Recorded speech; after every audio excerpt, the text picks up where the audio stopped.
Muy buenas noches, amigos de Ventana Sanmartiniana. Estamos en una nueva semana con nuestros webinar y hoy el tema que nos convoca es siempre un tema de coyuntura. Como es característica de Ventana Sanmartiniana, vamos a hablar de la protesta social en el Perú.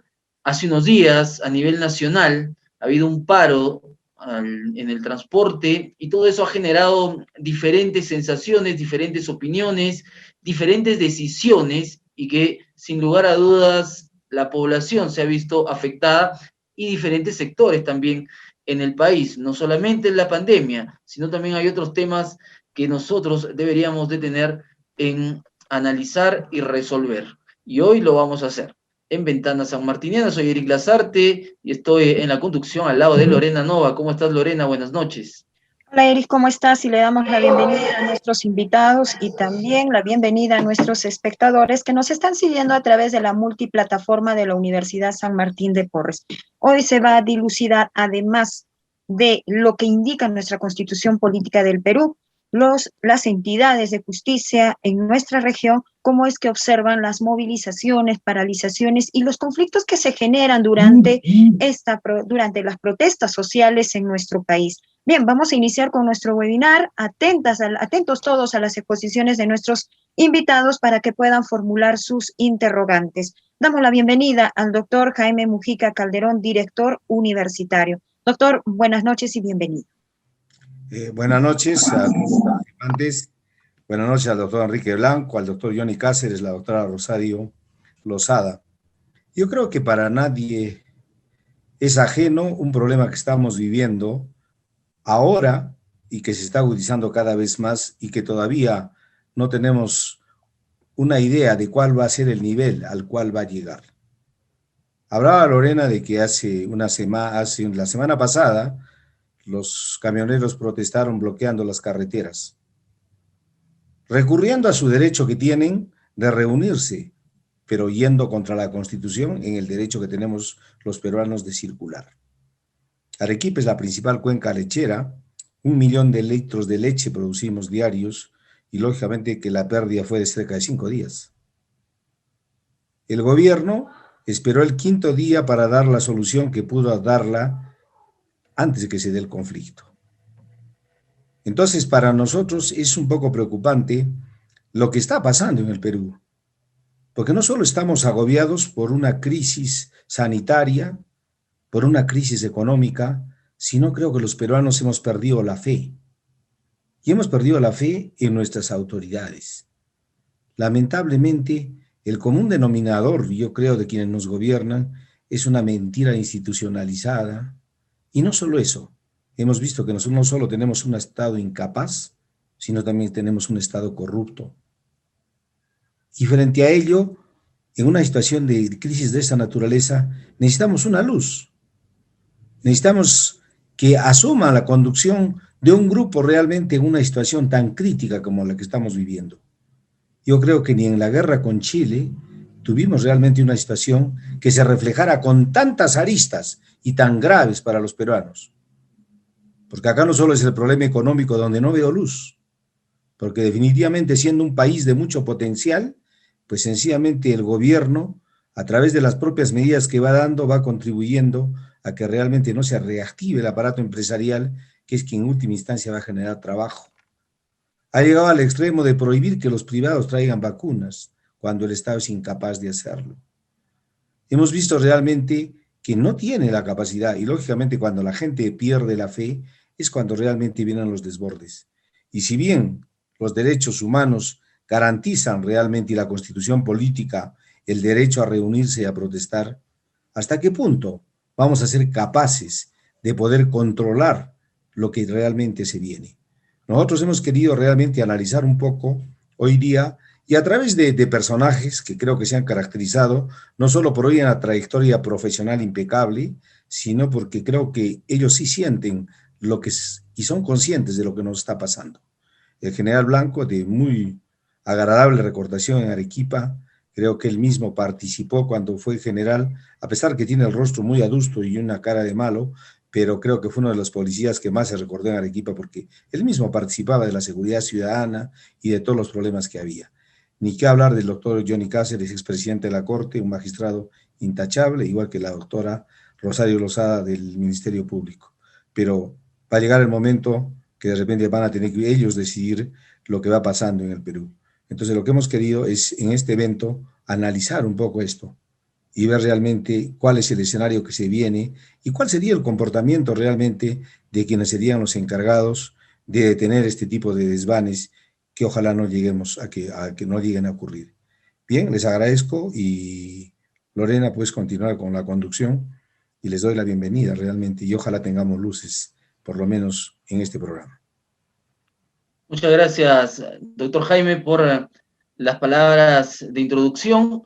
Efectivamente, el tema que hoy nos convoca es la protesta social en el Perú. Y es importante, antes de desarrollar el tema a fondo, hablar de lo que ha pasado esta tarde. Hace 2 horas aproximadamente, el Consejo de Ministros ha dado una conferencia de prensa donde básicamente lo que ha llamado la atención es el anuncio de que en las próximas 2 semanas, 19 provincias van a estar en riesgo extremo.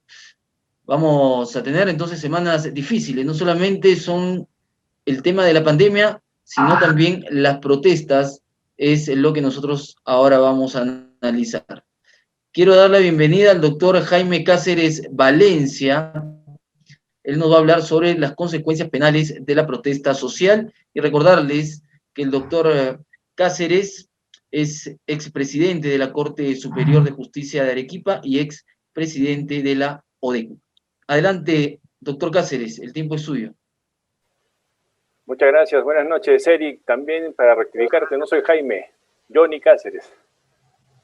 Doctor Jaime Mujica, muchas gracias por la invitación, por este evento académico al que se nos convoca el día de hoy.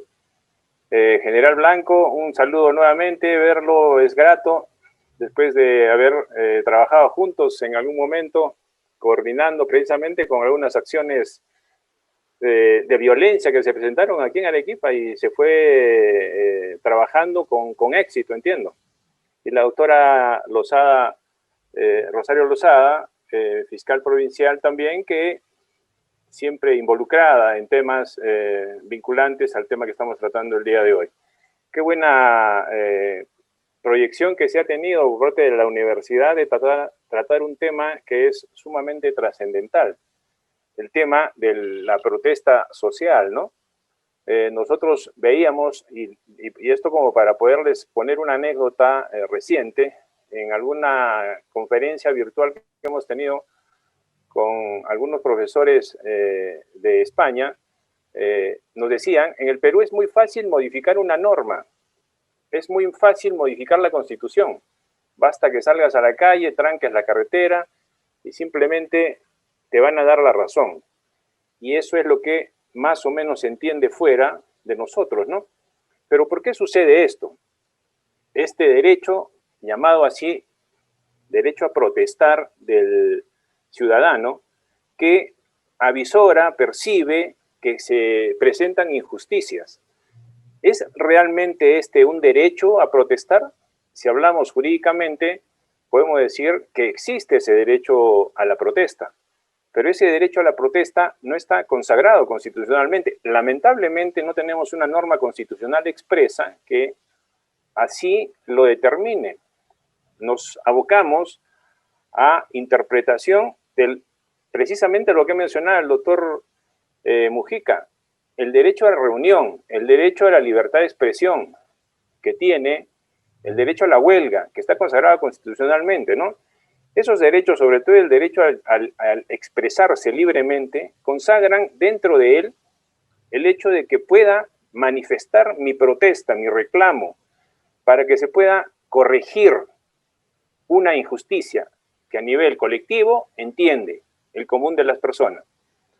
Pero si esto es así, tenemos la contraparte, siempre la contraparte, y la contraparte es, cierto, ¿cómo se genera este derecho a la protesta? ¿Cómo es que este derecho a la protesta resulta constitucional?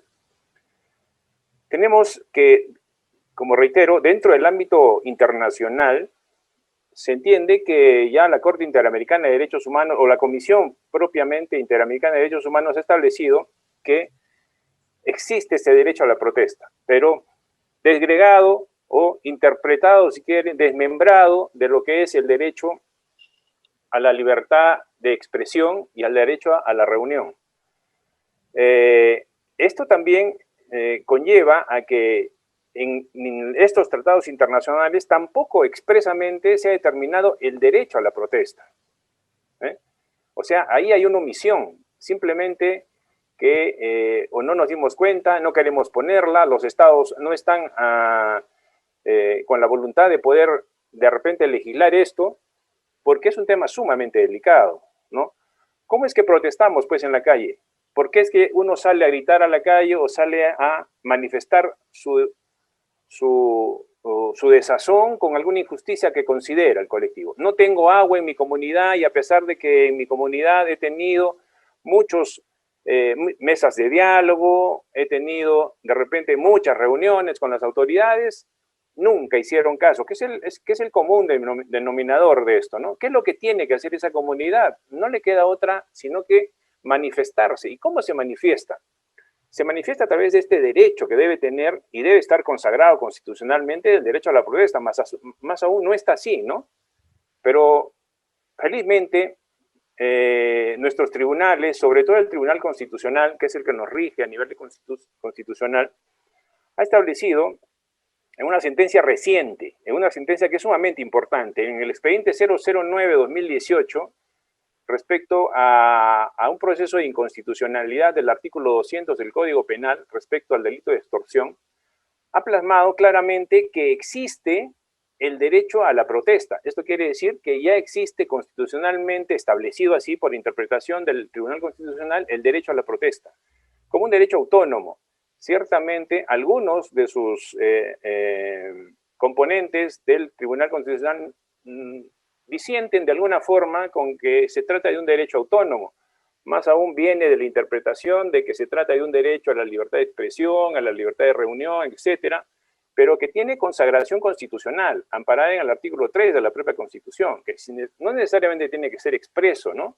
Sino que implícitamente se desprende que existe ese derecho, como por ejemplo el derecho a la verdad, ¿no? Que en alguna oportunidad se dio.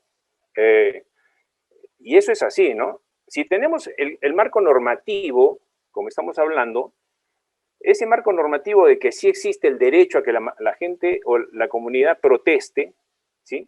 ¿Cómo lo debe hacer, ¿no? Y el propio Tribunal Constitucional refiere que esto ciertamente que es un derecho, pero como todos sabemos, no todo derecho es autónomo, es perenne, no todo derecho es absoluto.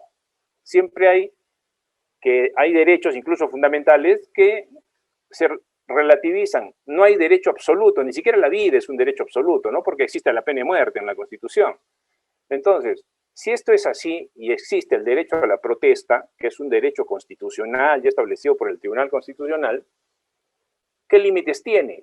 Precisamente los límites que le imponen la Constitución, ¿no? Esto quiere decir que la protesta tiene que estar dentro de los cánones establecidos por la propia Constitución y la ley. Decía hace un momento el doctor Mujica, claro, existen ahora dos derechos, el derecho a protestar y el derecho de las personas a poder circular libremente, el derecho a las personas de transitar libremente. Si este señor bloquea las carreteras, este tiene el derecho a circular libremente, se le está afectando otro derecho. Y ante dos derechos constitucionales consagrados, como todos sabemos, tiene que haber un nivel de ponderación, ¿sí? No decir este derecho es mejor que el otro, sino hacer una fundamentación y establecer una fundamentación para decir qué derecho es mejor, esto hablando jurídicamente.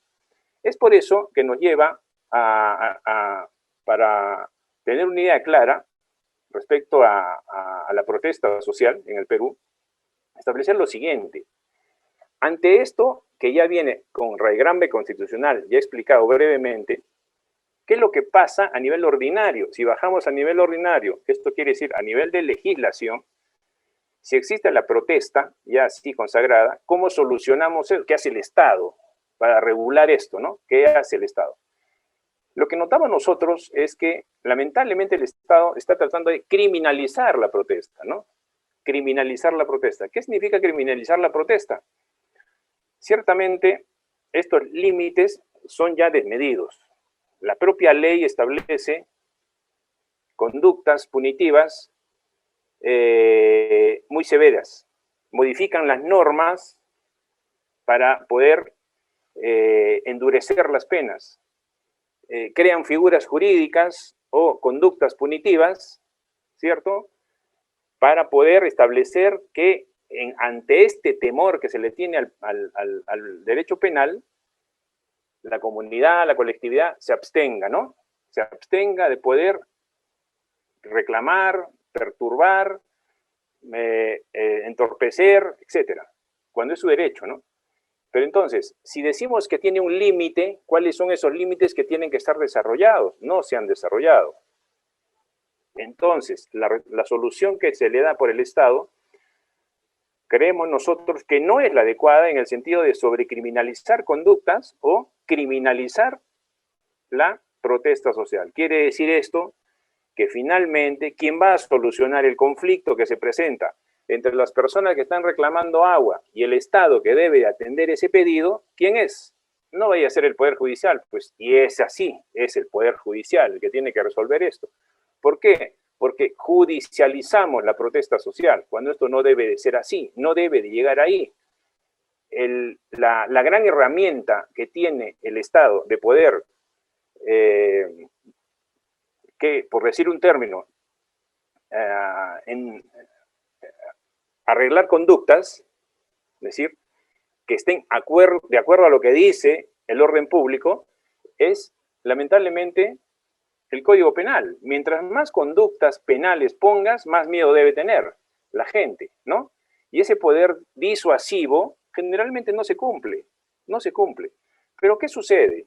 Sucede que si uno sale a protestar, salimos a protestar, salen a protestar por cualquier razón. ¿Qué es lo que sucede con la gente? Claro, el orden público se altera. ¿Quién es el que tiene que ver por el orden público? La policía. Es el directo llamado. ¿Bajo qué cánones? ¿Bajo qué ciertos protocolos? Y ahí seguramente el general Blanco nos instruirá mejor. Pero tenemos que tener ciertos límites a la actuación. Y eso tiene que estar determinado por una norma. Y eso debe de ser respetado. ¿Qué es lo que pasa hoy en día? El Estado peruano dice, la policía no puede con este conflicto, tiene que acudir ¿a dónde? A la Fuerza Armada.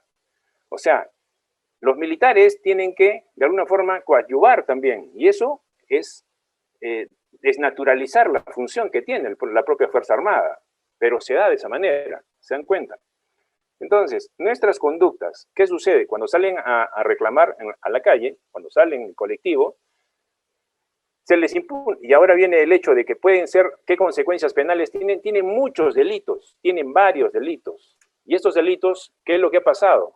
Que si antes del 2011, por ejemplo, el punto de inicio ha sido, después del gobierno de Valentín Paniagua, con el presidente Toledo, comenzaron las protestas, porque ya estuvimos en democracia, ciertamente.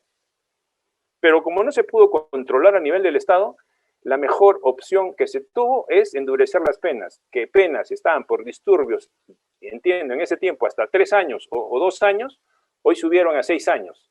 ¿Qué quiere decir esto? Que, como todos sabemos, para dictar una prisión preventiva necesitamos mínimo 4 años.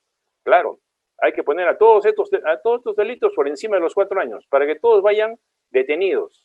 ¿Puede ser esa la lógica? Me parece que no. O sea, no podemos utilizar la herramienta del derecho penal, ¿no?, para poder solucionar un conflicto que debe ser previamente resuelto. Es por eso que algunos coinciden y dicen, no podemos judicializar, no podemos criminalizar la protesta social. La protesta social es un tema absolutamente social que se tiene que solucionar de forma distinta. No por los jueces, Se tiene que solucionar por el propio ente político. Y esto no se cumple, lamentablemente. O sea, la mejor solución de nuestros gobernantes no es, como dice el mismo tribunal, hacer una suerte de populismo penal, ¿no? El populismo penal es llenar el Código Penal de muchas conductas para que éstas sean disuasivas. Esto no da resultado nunca. Y es por eso que hoy se presentan delitos de entorpecimiento del funcionamiento de los servicios públicos, por ejemplo, que es el común denominador. ¿Saben qué pasa con esas personas? Todas tienen que ir presas. ¿Por qué? Porque la drasticidad de la norma obliga a esto. Sucede que hoy, y también es importante revisar la sentencia del señor Edubire, que es uno de los que recordarán ustedes, estuvo participando en una revuelta en Puno, que hasta ahora recién soluciona esto después de 2011. La Corte Suprema ya ha zanjado esto, ¿no? Ciertamente no lo ha absuelto, pero le ha reducido la pena. Pero ha dicho algo importante a la Corte Suprema. Ha dicho, sí reconozco el derecho a protestar, es legítimo protestar, porque la forma que estaba protestando sí cumplía para nosotros legítimamente, porque se estaban incumpliendo varias situaciones del Estado que no las cumplió y engañó al pueblo. Perfecto. Pero en la forma, ¿cómo lo hiciste? Tomando locales, rompiendo puertas, invadiendo locales, afectando a las personas, a la propiedad pública, a la propiedad privada, etcétera, no es la forma, sino tiene que haber un derrotero específico. ¿Cuál será? ¿Será la represión? ¿Será el hecho de que la policía actúe con sus protocolos y si incumplen los protocolos los policías serán sancionados finalmente? ¿Cómo hacemos? Hoy por hoy las protestas dicen, por ejemplo en la última que pasó en Ica, policías no se metan por favor porque el gobierno dice que ustedes tienen que ser solo respetuosos de que pongan las piedras y si quiere pasar una ambulancia por ahí porque tiene un herido y quiere llegar y simplemente no puede pasar, o los señores que están perturbados, que están en los buses y que tienen que hacer transbordo, madres de familia, etcétera, muchas situaciones, y nosotros los policías nos quedamos ciegos ante esa situación. ¿Qué hacemos ante eso? Si provocamos el conflicto, es que nosotros somos los perjudicados. ¿Por qué? Porque el policía es sancionado, pues el policía finalmente va a ser, no lo sé, procesado finalmente.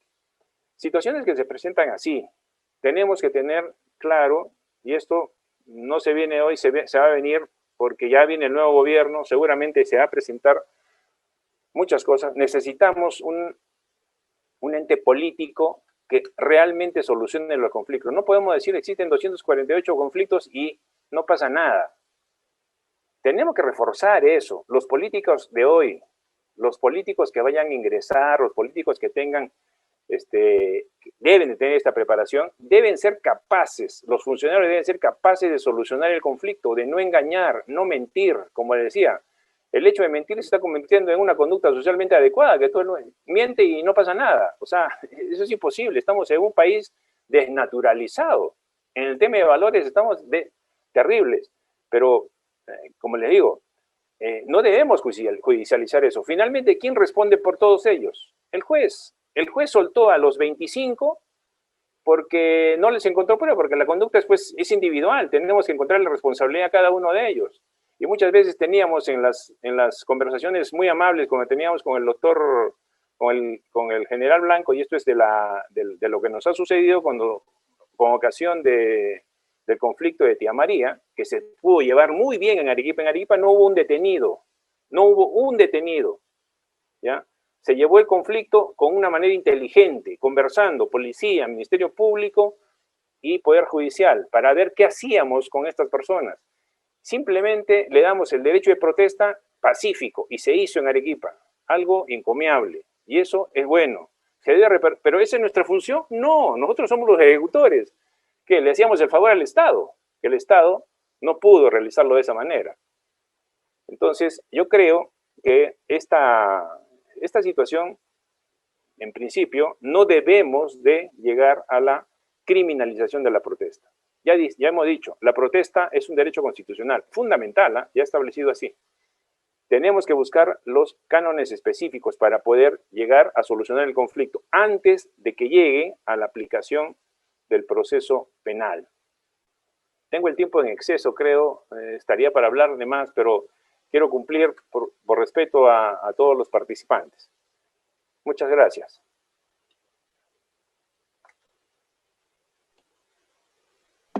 Gracias a usted, doctor. Bien, y usted nos trajo a la mente el tema de Walter Adubiri en la región de Puno, y definitivamente fue un dirigente que prácticamente cercó la ciudad de Puno y no permitió el ingreso de absolutamente nadie, además de generar incendio en las instituciones del Estado. Bien, vamos a continuar entonces con nuestro webinar y voy a presentar al general Enrique Blanco. Él nos va a tratar el tema orden público y seguridad pública. El general Enrique Blanco ha sido jefe de la policía aquí en la región Arequipa. Asimismo, es licenciado en Administración y Ciencias Policiales y tiene una maestría en Desarrollo y Defensa Nacional. General, buenas noches y bienvenido. Su audio, por favor. Muy buenas noches, agradeciendo al doctor Jaime Mujica, a los asistentes a este importante evento. Y voy a comenzar definiendo, siempre bueno, un marco teórico para definir algunos conceptos. ¿Qué es una protesta? La protesta social es una puesta en público de un agravio que busca llamar la atención de una autoridad o entidad privada, en algunos casos, para presionarla a solucionar un problema no solucionado a través de medios institucionales. ¿Qué es un conflicto social? Es un proceso complejo en el cual sectores de la sociedad, el Estado y o las empresas perciben que sus posiciones, intereses, objetivos, valores, creencias o necesidades son contradictorios, creándose una situación que podría derivar en violencia. Ahora definimos lo que es el orden público. Es la situación de normal funcionamiento, el normal funcionamiento de las instituciones públicas y privadas, en las que las autoridades ejercen sus atribuciones propias y las personas ejercen pacíficamente sus derechos y libertades. Un elemento del orden público es la seguridad pública, que se explica como aquella situación de confianza ciudadana libre de amenazas que socaven o supriman los bienes y derechos de las personas, y en las que existen condiciones propicias para la convivencia pacífica y el desarrollo individual. El artículo 166 de la Constitución, como muy bien lo dijo el doctor Johnny Cáceres, establece que la Policía Nacional tiene por finalidad fundamental garantizar, mantener y restablecer el orden interno. Asimismo, presta protección y ayuda a las personas y a la comunidad. Garantiza el cumplimiento de las leyes y la seguridad del patrimonio público y privado. Previene, investiga y combate la delincuencia, vigila y controla la frontera. Entonces, ya con este marco teórico de los conceptos que estamos desarrollando, podemos decir que la desigualdad, la corrupción y la desconfianza hacia la clase política, producto de la crisis de representación, es ya una constante al carecer de un sistema de partidos políticos institucionalizado. Son motivos suficientes para protestar. De ahí viene la famosa frase, este señor no me representa. Lógico, que te vas a representar si tú no perteneces a ningún partido político, no te afilias a ningún partido político, no tienes una actividad política. Somos el país que más protestamos en la región. Y eso el barómetro latino barómetro así lo señala, con estudios que se han hecho. Asimismo, podemos ver que el crecimiento económico no se ha reflejado de manera igualitaria en la población. Las actividades extractivas, como la minería, nuestro mayor potencial de crecimiento, frecuentemente ha significado contaminación y no beneficio en las zonas rurales. Asimismo, la ejecución de megaproyectos, como el conocido Majes Sigua II, que por la incapacidad de gestión y corrupción de los gobernadores regionales, hace que los costos incrementen respecto al presupuesto inicial no viabilizando su ejecución. La población, por los objetivos y claros actos permanentes de corrupción, consolida el distanciamiento con la política en general, desconfía del Congreso y del Poder Judicial. Esta situación motiva el crecimiento de la protesta. Además, hay que agregar la frustración con la persistente ineficacia de los canales institucionales para procesar adecuadamente las demandas sociales. Nuestro país es uno en Latinoamérica donde más gente participa en protesta y no le falta la razón. Existe una burocracia ineficiente e incapaz de resolver las demandas, a pesar de contar hasta con un viceministro de gobernanza. Se conoce la problemática, cada ministerio tiene una representante, pero no existe la voluntad política del Ejecutivo para resolverlos. Yo soy testigo presencial cuando trabajaba en la Dirección Nacional de Inteligencia, iba convocado por este viceministro de la Gobernanza, ahí a la PCM, al Palacio de Gobierno, a la Plaza de Armas. Nos citábamos a 9 de la mañana, y cada ministerio tenía su representante. Y cada representante tenía los conocimientos de los conflictos latentes, vigentes y potenciales. Pero, llegado un momento, nadie, o sea, como le explicaba y conversábamos antes de la exposición con el doctor Johnny Cáceres y con el doctor Mujica, nuestro sistema presidenciable hace que el único que puede tomar la decisión es el presidente. Esa persona que elegimos por 5 años, o el que ejerce la dirección del Ejecutivo, es el único que toma la decisión. O sea, tenemos toda una burocracia, tenemos todo un aparato que no toma decisiones, que no tiene capacidad de gestión. Un viceministro de Gobernanza, en una oportunidad, agarró, se paró y se retiró, indignado. ¿Por qué? Porque en vez de ir el titular de cada ministerio, les era tan indiferente que en cada reunión iba una persona distinta y de menor rango, como diciendo ya, oye, hay una reunión en el Ministerio de Gobernanza que en vez que vaya el titular de conflictos sociales, enviaban al segundo, al tercero, al que... Si el primero o el mismo ministro no tiene capacidad de decisión, menos lo va a tener pues un funcionario de nivel más bajo. Entonces eso hizo que se parara el hombre, dijo, una lisura, esto no sirve para nadie. Y el mismo viceministro agarró y se paró. La Defensoría del Pueblo tiene un estudio constante desde la época de Toledo, se ha creado y ve los conflictos sociales y hace seguimiento a los conflictos sociales y evalúa los conflictos sociales.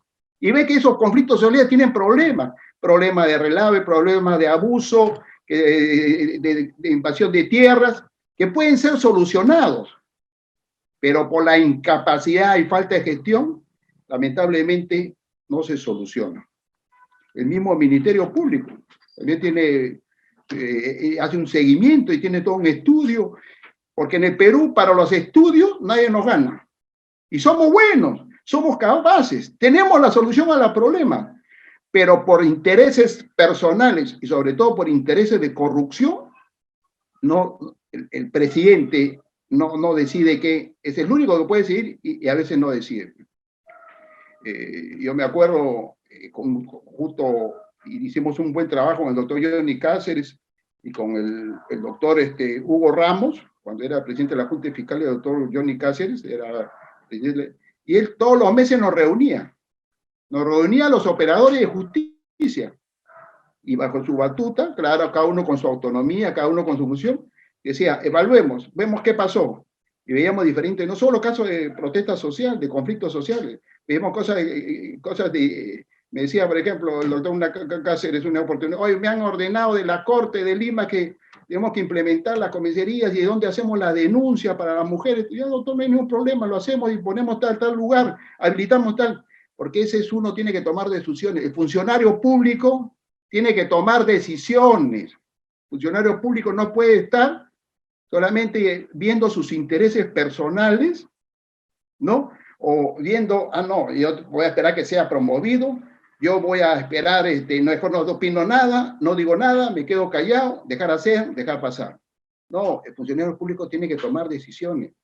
Y fue un reconocimiento al doctor que vino de Lima, me acuerdo, la Corte Suprema, por las diferentes implementaciones y eficiencia y eficacia que tenía el Poder Judicial en Arequipa. Por eso siempre yo, mis respetos a Arequipa, por la eficacia, y también el mismo con el doctor Hugo Ramos, el Ministerio Público. El problema de Tía María nos pusimos de acuerdo, ¿qué había? Había que enviar fiscales ad hoc, el doctor Hugo Ramos ya se hacen fiscales ad hoc, y van fiscales ad hoc, buscando la solución a los problemas, que eran problemas políticos, no problemas policiales. Me enviaron 4.000 efectivos de Lima, me saturaron el valle, tuve que irme a Palacio de Gobierno, y al entonces presidente le dije, señor presidente, le dije, esto no es un problema policial, este es un problema social. Usted como candidato ha ido ahí al valle, ha dicho que mina no, agro sí, y ahorita esa posición ha sido cambiada. Y el ministro del Interior me miraba, el comandante general me miraba, querían a trabajo en la mesa decir, cállate, no digas nada. ¿Por qué no voy a decirlo? Si es la realidad. Entonces acá tenemos un reizuelo, el presidente que es el dueño absoluto de la verdad, y no es así. Y en un momento me dijo, pero general, usted lo que tiene que hacer acá es vaya a los colegios y tome los colegios y ahí ponga su personal. Señor, no, yo no podría hacer eso, señor presidente, le digo, cometería violación de domicilio. Los colegios dependen del gobierno regional, de las unidades educativas, de gestión educativa. ¿Yo cómo voy a entrar a un colegio? Y todos me decían, no, sí puede, sí puede. Y tuvo que llamar a su asesor. Y de todos los presentes, vino el asesor y dijo, no, sí, el general tiene razón, ¿cómo se va a meter a un colegio, a reventar la puerta e ingresar? Va a salir denunciado. Pero a qué voy es que todo el mundo, cuidando su puesto, cuidando su sueldo, cuidando su beneficio personal, a veces no tiene la suficiente capacidad, primero, para decir la verdad y para gestionar. Y como digo, los problemas tienen solución. Lamentablemente también tenemos un problema pues de identidad nacional, ¿no? Justo el día de hoy almorzaba con un funcionario de la Embajada de Corea, estamos almorzando, yo le decía, se estaba sorprendido por lo que hablamos de la corrupción en diferentes temas. Yo le decía, pero ustedes, o sea, yo le decía, el país es un país bendito. De los 110 climas que hay en el mundo, 108 climas, 98 microclimas tiene el Perú.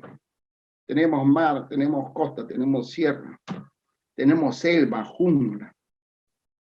Tenemos riqueza renovable y no renovable. Tenemos litio, tenemos todo.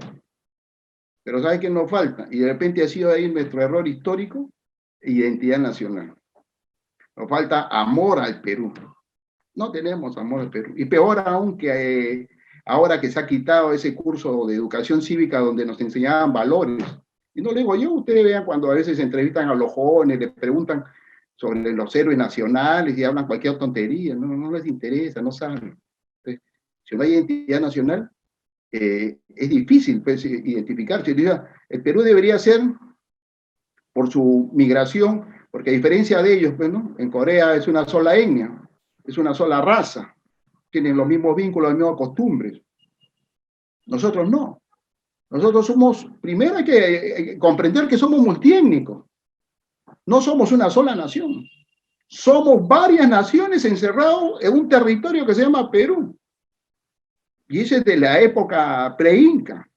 Después vino la época inca donde una etnia, la aymara, la quechua, comenzó a dominar y a someter a otro pueblo, a someterlos, a dominarlos. Por eso cuando vienen los españoles, no es que acá era, como muchas veces, gente que quiere cambiar la realidad, era el paraíso.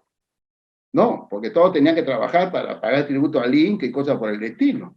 Y el que no se sometía al Inca lo arrasaba. Esa es nuestra realidad. Y esto se ve agravado luego cuando comienza la migración europea, migración asiática. Entonces somos un país que tenemos esa receptividad por las características de nuestro clima. de nuestros microclimas. O sea, de repente dicen una persona que vino de África no podrá vivir en la sierra, pero sí podrá vivir en el sur por las condiciones climatológicas. Entonces, por ahí deberíamos empezar de reconocer que somos todos diferentes naciones. Por eso decía Ricardo Palma, ¿no? En este país, el que no tiene de inga, tiene de mandinga, el que no tiene de negro, de cholo, de mestizo. Entonces, y hemos construido un Estado pensando que existe una unidad, que existe una sola raza, y no es así. Entonces, tenemos que ser como una ciudad cosmopolita, como Estados Unidos, tenemos que tener una constitución dinámica, garantizar, ¿no? Porque bajo ese falso regionalismo vienen los enfrentamientos. No, que yo soy arequipeño, no, que yo soy puneño, no, que yo moquegua, yo tacna, conflictos, peleas. Entonces siempre pasamos de pelea en pelea, siempre paramos de problema en problema. Entonces por ahí tenemos que analizar el inicio de toda esta problemática. Y por eso no tenemos identidad. ¿Sí? Porque no habría mente humana capaz de poder describir a una persona humana cometiendo los actos de corrupción que se cometen en agravio de la población, ¿no? O sea, al final tenemos humanoides, o sea, tienen forma humana, pero su raciocinio, su razonamiento no es de un humano, sino ni siquiera de un animal, porque el animal protege a su cría, el animal tiene instinto de conservación. Acá no, acá en nuestro país que entra, lo único que busca es el beneficio personal. Primero yo, segundo yo, tercero yo.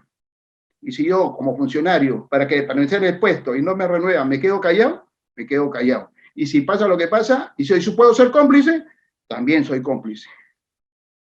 Y esa es lamentablemente nuestra realidad. No tenemos identidad, busquemos nuestra identidad. Nos ha quitado territorio Chile, nos ha quitado Bolivia, era Perú. Brasil nos quitó media Amazonía. Colombia nos quitó todo lo que es Leticia, el trapecio amazónico. Ecuador era Perú. Todos nos han quitado. Y eso se viene arrastrando. Eso es histórico. O sea, es una historia constante. Tenemos la guerra con Chile, donde el presidente, en vez de comprar armas, y todos lo sabemos, se fue, se fugó y no compró nunca las armas. Nos destrozaron los chilenos. Y ese presidente después nuevamente es reelegido y su hijo también. Mente frágil, estamos hablando de los años 1700, 1800. Y esa es una constante. Elegimos presidentes que ni siquiera son de nuestra propia etnia. Hemos tenido un presidente japonés, hemos tenido un presidente polaco. Entonces, por ahí empecemos a reconocer. Entonces, también hay que reconocer que nuestra burocracia actual es una burocracia no eficiente ni eficaz. Rotan. Vean a cualquier funcionario público vean su CV. Algunos no lo dejan ver, pero accedan. Y antes fue viceministro en tal lugar, después, o sea, rotan por los ministerios. Todos rotan por los ministerios. Es como una cofradía, una hermandad, y todos rotan. Allá, Blanco está, hoy estoy acá de viceministro del Ministerio de Transporte. Llamo al doctor Johnny Cáceres. Oye, Johnny, ¿estás con trabajo? No, no tengo nada. Ya, vente, hermano, estoy jefe de gabinete de asesores, te vamos a traer acá logística. Ya, gracias. Johnny, después, por su cercanía, con un grupo, todo, te va a otro ministerio, y yo estoy sin trabajo. Enrique, ¿qué tal? Así, oye, acá estoy jefe de secretario general del Ministerio de Cultura, está sin nada, ya, vente. Y así, y van rotando, y eso lo tenemos desde el año 2000 con Toledo. No hay meritocracia. Los presupuestos, como culpable también, los medios de comunicación, que hay un monopolio de los medios de comunicación por estos grupos de poder que están vinculados a actos de corrupción y está demostrado. Entonces, ¿qué? Desinformas, haces propaganda. ¿Hacia dónde? Hacia tus intereses. ¿Quieres debilitar a alguien? Comienza a atacarlo las 24 horas. El Congreso no sirve, los de tu corrupto, entonces comienza a someter a la gente. Tenemos las famosas superintendencias. O sea, yo no entiendo por qué la superintendente de migraciones no ha renunciado después de la fuga de O sea, sacan al titular y la dejan a la jefa operativa. A la jefa operativa de la Superintendencia de Inmigración la dejaron, que estuvo con la puga del vocal y nosotros. Y así esa señora, hasta ahora, no sé cuál es su fuerza, que hasta ahora sigue como superintendente. Yo le pregunto a cada uno de ustedes presentes acá, ¿esa Superintendencia de Migraciones cumple su función? ¿Cumple su finalidad?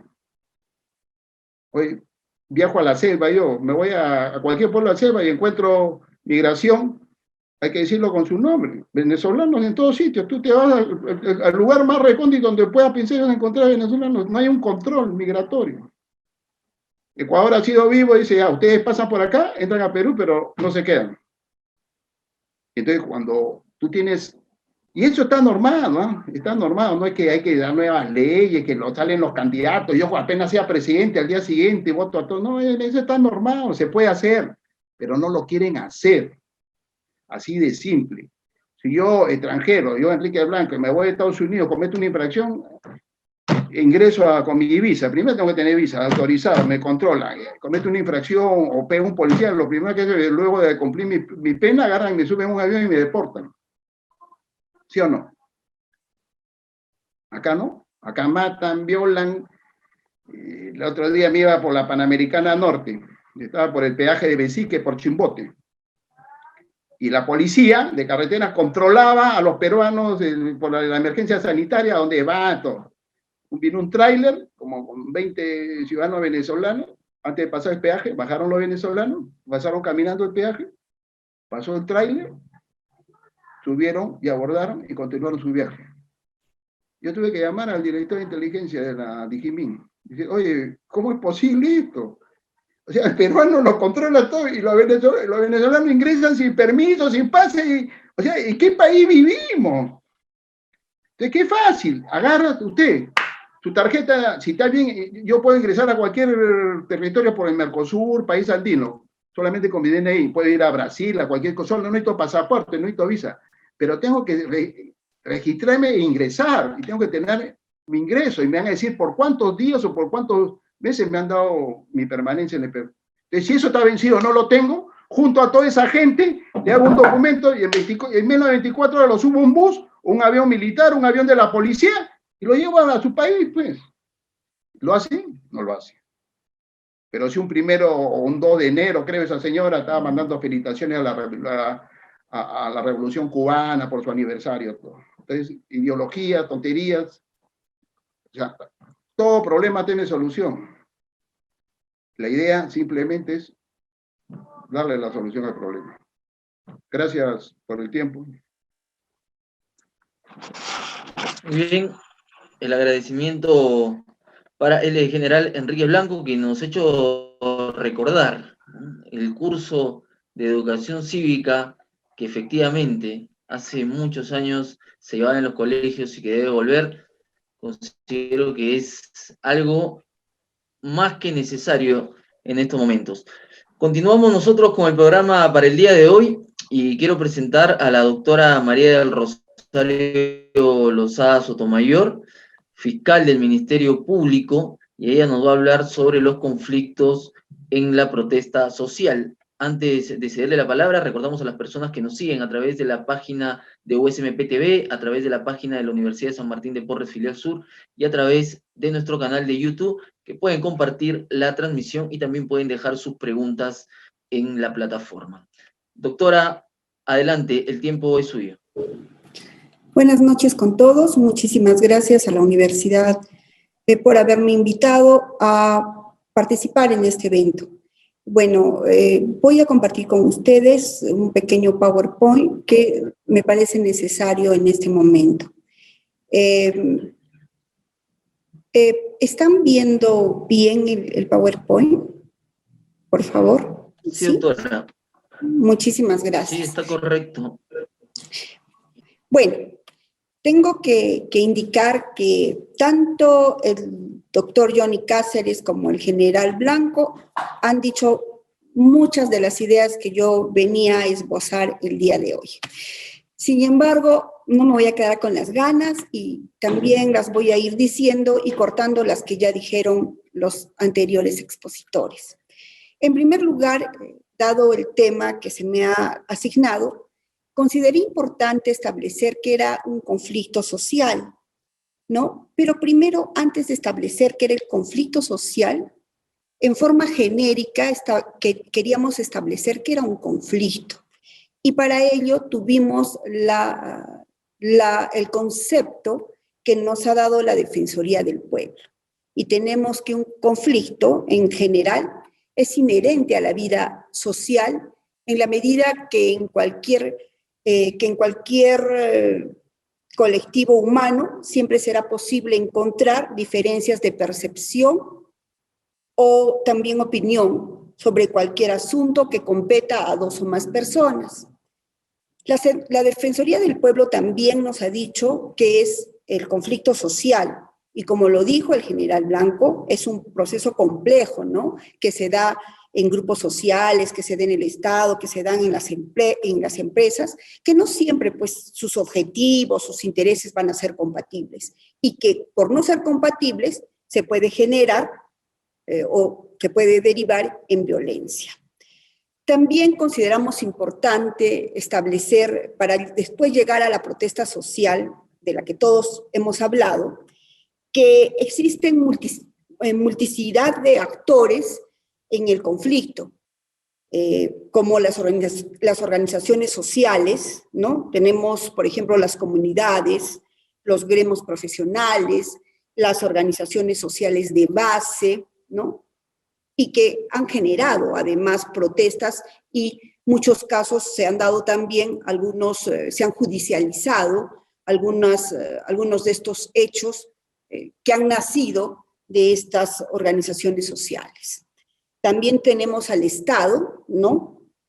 Como actor de estos conflictos, ya sea en sus tres niveles. Me refiero a nivel nacional, el regional, tenemos por ejemplo el Arequipazo, tenemos el Baguazo, y también a nivel local. Además que también va a actuar como actor de estos conflictos las mismas empresas. También hemos considerado importante la clasificación de estos actores, que pueden ser en primarios, en secundarios o en terciarios. Los primarios son los que participan directamente en el conflicto. Los secundarios son los grupos que apoyan a una parte del conflicto, ¿no es cierto? No están en el conflicto, pero apoyan a través de sus organizaciones. Y los actores terciarios son las organizaciones que son percibidas que en forma imparcial pueden ayudar como mediadores o negociadores, y es la PCM, como lo decía el general Blanco en su momento, o la Defensoría del Pueblo, que todos nosotros hemos ido indicando. Ya también hemos hablado de las protestas sociales, ha dado el concepto el general Blanco, que son acciones colectivas, por medio de las cuales se hacen demandas, estas demandas se hacen al Estado, ¿no es cierto? O también puede haber otros destinatarios de la protesta. ¿Para qué? Para influir en esa decisión. Efectivamente, la protesta, como todos lo han dicho, ya es un derecho en el Perú. En primer lugar, quisiera indicar que sí, efectivamente, como lo dijo el doctor Johnny Cáceres en su momento, se tiene a la protesta, se le ha subsumido, digámoslo así, dentro del artículo 2, numeral 12 de la Constitución Política del Perú, y además en el artículo 15 de la Convención de Derechos Humanos, que nos dicen que las personas tenemos derecho a reunirnos, ¿no? Sin embargo, como también lo ha dicho el doctor Johnny Cáceres, a través de esta sentencia del Tribunal Constitucional, en el expediente 009 del 2018, ahí /TC, también reconocen la protesta como un derecho fundamental de protección constitucional. Y aquí hablan algo muy importante dentro de esa sentencia, ¿no? Que el Estado no debe considerar a la protesta como un caos, que el Estado no debe considerar a la protesta como una afectación del orden público, y que el Estado no debe considerar que esta protesta va a crear inestabilidad política. Dicho esto, también sigamos, tenemos que decir también que el conflicto es parte del juego político en las sociedades democráticas. Tiene que haber conflicto. ¿Por qué? Porque siempre hay dos partes que no pueden estar de acuerdo. Y esto es normal. Obviamente, si hablamos de minería, quien regenta la minería no va a estar de acuerdo con aquel que tiene, por ejemplo, aquí en Tía María sus chacras y quiere sembrar y después cosechar. Porque, ¿qué dicen las personas que dicen agro no, agro sí, minería no? Es que les quitarían el agua. Por eso es que ellos están protestando, ¿no? Entonces, es pues parte de este juego político. Sin embargo, la protesta es la ruptura del orden establecido, ¿no? ¿Para qué? ¿Por qué vamos a protestar? Por varias razones. Porque queremos que nos respeten nuestros derechos. Puede ser un vértice de la protesta y otro para tener nuevos derechos, ¿no? Y esto lo podemos ver, por ejemplo, en los nuevos derechos, ¿no? Que protesto porque, bueno, que ahora con esto de la cuestión de género, ¿no? Que pues se tenga el matrimonio homosexual, que sea un matrimonio y no sea solamente una unión civil, ¿no es cierto? Voy a protestar por esto, porque quiero que, digamos, conquistar un nuevo derecho. Podría ser así. He considerado importante la opinión de Gonzalo Alonso Palau respecto a las protestas sociales, ¿no? Como herramienta de democracia en el Perú. ¿Qué nos dice Gonzalo Alonso Palau respecto a las protestas? Nos dice que es una forma de participación política que en el Perú tiene larga data. Esto se debe a que ante la incapacidad, como lo han dicho todos, del gobierno y la inoperancia de las vías institucionales, la ciudadanía no tiene otra cosa que salir a protestar, forzándose pues en las calles a poder reclamar sus derechos y las demandas que tengan. Y esto lo podemos ver y lo hemos podido palpar en estos años. Cuando se dio el indulto a Fujimori, salió las personas a la calle a protestar porque no estaban de acuerdo. Cuando el Congreso vacó a PPK, también hubo protestas. Cuando se vacó a Vizcarra y entró Merino como presidente de la República, también hubo protestas, ¿no? Y a pesar de que estamos en pandemia, ¿no es cierto? Entonces, dado esta situación, nosotros nos hemos preguntado como fiscales, ¿cuándo la protesta es penalmente reprochable? ¿Cuándo vamos a decir que esta protesta es o no es delito? Y tendremos que decir que nunca depende de estándares fijos o determinados. Aquí no es que yo aplique la dogmática penal y diga, bueno, este hecho es delito porque hay una protesta y por tanto lo voy a considerar así. No, porque además el Tribunal Constitucional ya lo ha dicho, este es un derecho a protestar, pero ¿hasta dónde es el derecho a protestar? Y eso es lo que nosotros nos preguntamos cuando precisamente vamos a calificar un hecho y vamos a ver si este hecho constituye o no delito. Podría ser un delito de extorsión, este artículo 200 que se ha solicitado la inconstitucionalidad, o podría ser un delito contra la seguridad pública, o podría ser un delito contra la paz pública. ¿Cómo vamos a ver esta cuestión? Y es difícil en realidad, porque podría ser que existan protestas legales, o existan protestas justas, o con derecho, ¿no? Entonces, yo les he traído un poco de recuerdo para hacer memoria a todos nosotros respecto a la Revolución Francesa. ¿Qué nos dice la Revolución Francesa? Nos dice que allí en la Revolución Francesa, después de la Revolución Francesa, se estableció que la violencia solo era legítima, ¿no?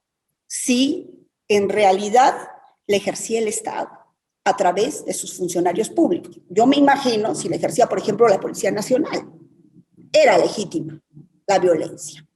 Pero si la ejercía un particular, ¿no? Ellos decían que se ponía en peligro el orden legal, ¿no? Por tanto, esto devenía, no era un derecho para ellos y era un uso abusivo de este derecho, la protesta. Así pues, seguimos en nuestra pregunta de analizar en realidad cuándo se debe de criminalizar la protesta, ¿no? Y entonces va a reaparecer en la escena las tensiones de origen que existen y ni van a existir entre el Estado, el derecho y la justicia, ¿no? Para determinar de alguna manera si esta protesta es o no es delito.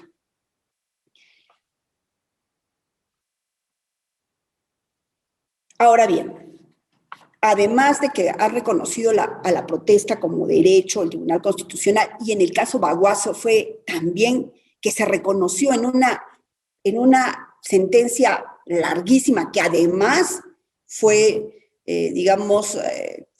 apelada por el Ministerio Público y me parece por el Ministerio del Interior y fue confirmada por la Suprema.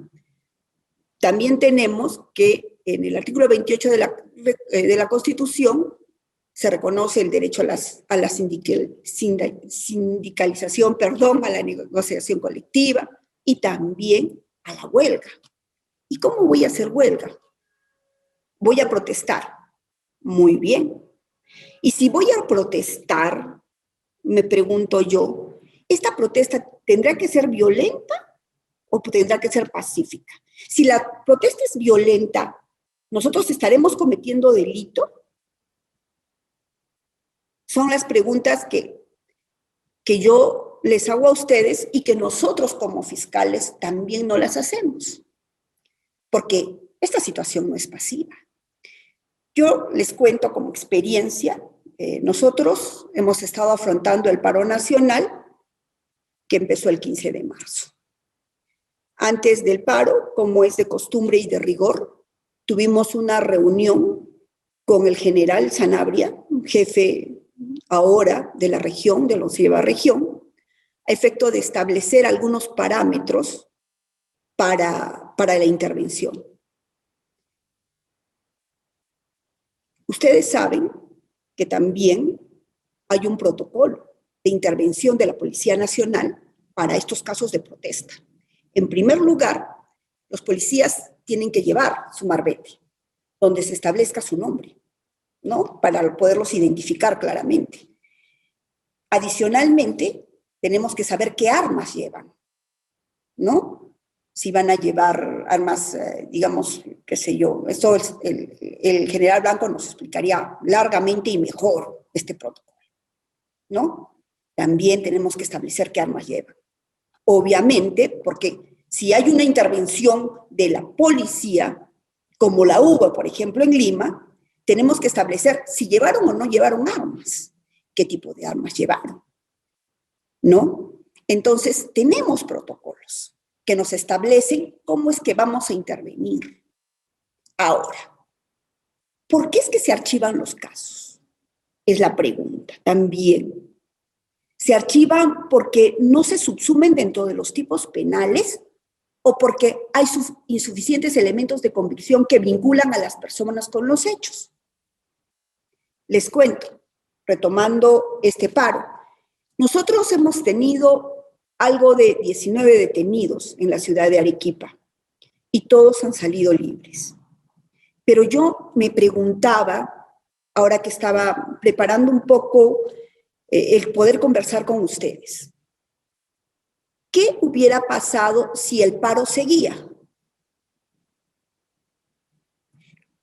Hoy nosotros les dimos, como Ministerio Público, les dimos libertad a los protestantes.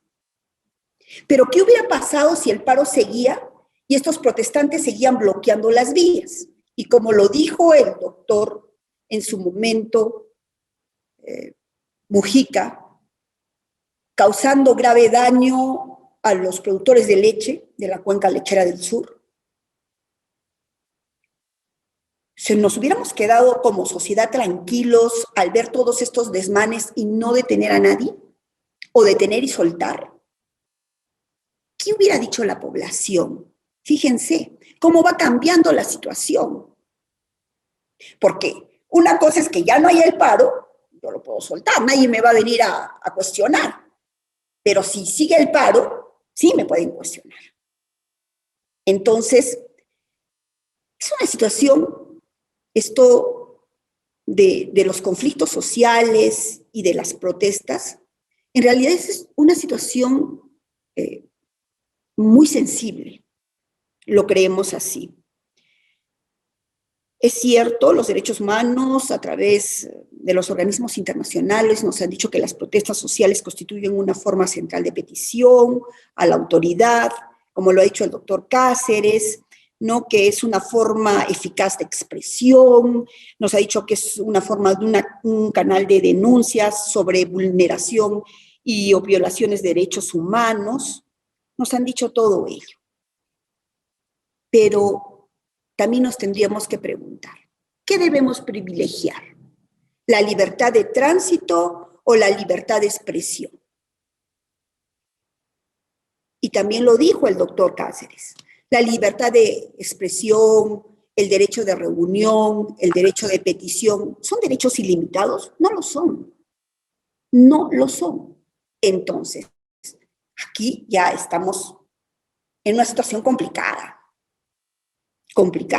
porque toda la lectura que yo he tenido es que, oigan, hay que dejar protestar a la gente, perfecto, nadie dice lo contrario, pero ¿hasta dónde podemos dejar protestar a las personas?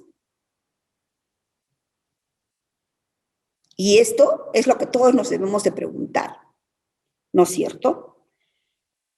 Bueno, y para ello, para poder establecer estos tipos penales, para poder establecer y cuestionar, si se cuestiona o no la legitimidad de este reclamo, si es justo o no, yo les invito a los estudiantes de Derecho que estén aquí, que lean la sentencia del Baguazo, porque es la primera sentencia que habla del principio de proporcionalidad, en el que nos dicen si es idóneo, necesario y proporcional propiamente dicho, ¿no? Esta intervención del gobierno a través de su fuerza pública y adicionalmente cómo es que actúa la población respecto a un hecho concreto, ¿no? Entonces, creo que esto es importante también. Les traje a colación el caso de Haderley versus Florida, donde el fiscal Javier de Luca sostuvo que la protesta no puede ser condenada como táctica de obstrucción o presión cuando se trata de un entorpecimiento al servicio público, que me pareció importante. También les he traído lo que es el arequipazo, como les indiqué, y el baguazo, que no sé si me daré el tiempo, pero me hubiera gustado un poco compartirlo con ustedes.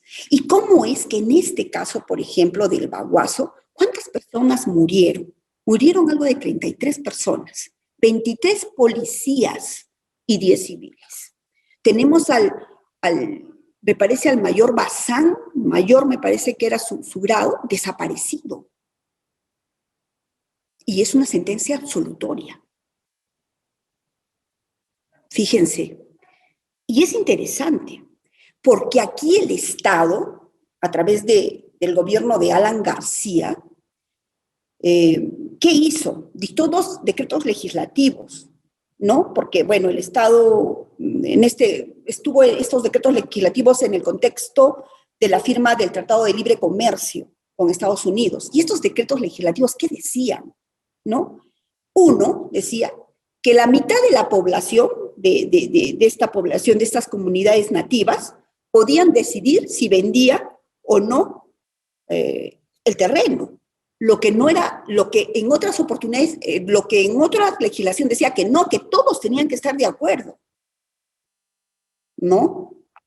Y también había otro decreto legislativo que decía que el Estado podía, digamos, tenía la decisión, sin consultar a la población nativa, hacer inversiones extractivas de petróleo o minería. Entonces, es allí donde la comunidad nativa, no solamente les están malogrando el medio ambiente, sino también les quitaban parte de su territorio, porque iba a entrar una concesionaria, ¿no? Y por eso es que en la curva del diablo se dio todo este enfrentamiento, donde la policía actuó, la DINOES me parece, sí, la DINOES actuó, pero se dice que fue terrible, un enfrentamiento que actuó sin tener una orden de operaciones como normalmente tiene. Entonces, como les digo, salieron absueltos, pero también creo que como fiscales debo recordar algunos artículos que a mí me parecen importantes. Está bien, todos tenemos derecho a la protesta, pero tenemos que tratar, en realidad, que las protestas no sean violentas. Porque el artículo 283, no voy a agarrar el 200, que en realidad es un delito que está cuestionado, pero el 283 me parece importante, que es contra la seguridad pública, que nos dice, se los he copiado aquí, pero bueno, primero pusimos el de disturbios, ninguno de estos. Este es el 283, que es un delito contra la seguridad pública, que nos dice, el que sin crear una situación de peligro, o sea, cualquiera de nosotros, impide, estorba o entorpece, ¿no?, el normal funcionamiento del transporte, de los servicios públicos de telecomunicaciones, de saneamiento, de electricidad, de gas, de hidrocarburos, ¿no?, o productos derivados. Va a tener una pena privativa de la libertad. Es de 4 a 6 años. Por ejemplo, en este caso no necesitaríamos pedir prisión preventiva. Si nosotros vamos a pedir, vamos a subsumir los hechos en este tipo penal como fiscales contra la seguridad pública. El problema que tenemos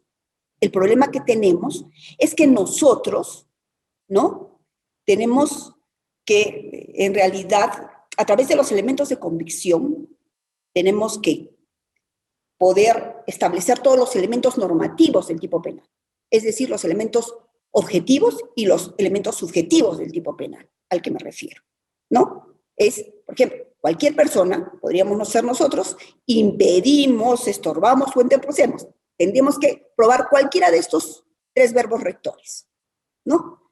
Y lo que sería el normal funcionamiento de transportes. Yo me pregunto, y les pregunto a ustedes, cuando los manifestantes dejan llantas en la mitad de la pista, cuando ponen piedras y cuando bloquean las carreteras, ¿no están cometiendo este tipo penal? Esa es una pregunta que nos hacemos todos. Entiendo, y esto es, digamos, lo que nos cuestionan a los jueces, a los fiscales y a los policías, ¿no? Que todos nosotros lo vamos a decir que es delito. Sí, pues. Pero nosotros defendemos la legalidad como Ministerio Público y como titulares de la acción penal, ¿no? Entonces, tenemos que ver si subsumimos este tipo penal. Y nosotros, les comento un poco que ahora la policía está usando drones, que hace filmaciones. No tenemos la capacidad logística necesaria en el sentido de levantar buenas actas, porque el hecho lo probamos.